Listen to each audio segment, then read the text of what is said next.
Linda Goodbryant is the creator of Just Above Midtown, as you probably know. And it had started about 3 years before. I didn't know it then, okay? I wasn't in the art world.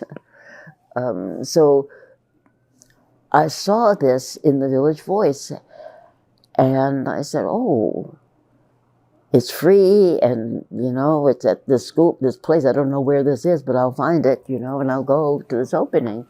And I went to the opening of a show that was curated by a white curator. His name was April Kingsley, and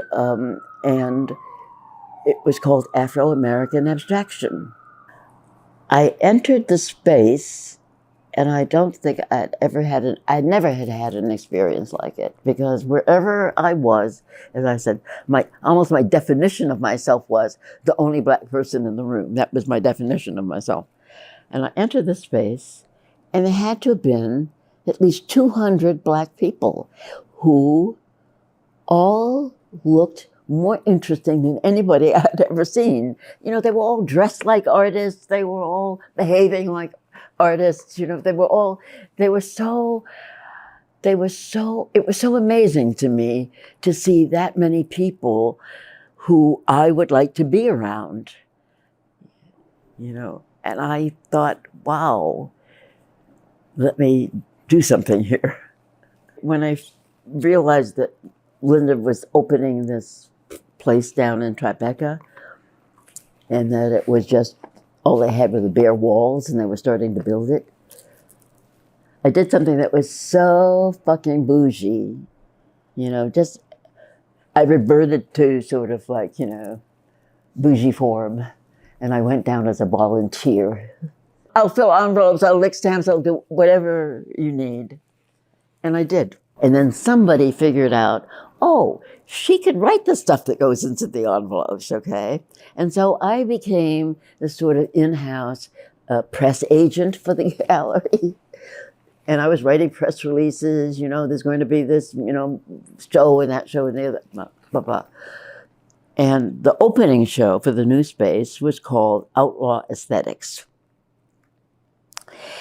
And I knew that Just Above Midtown had never received an as far as I could tell, an above ground review, right?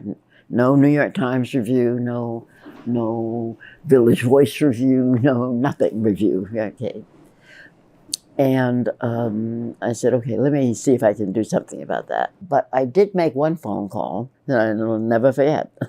And that was, I said to myself, okay, well, why not? So I'm sitting there, darling. I called the New Yorker. Okay.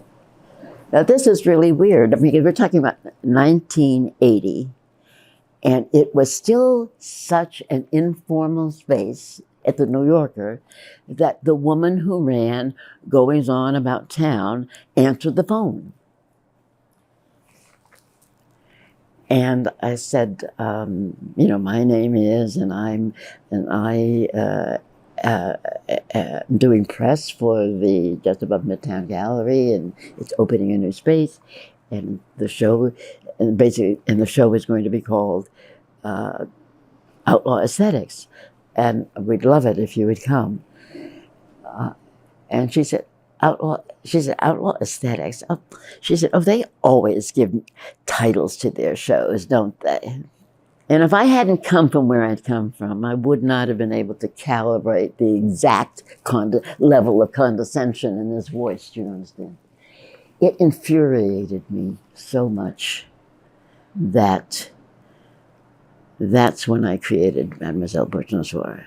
That's when I said, she's going to have to come out and do something or say something.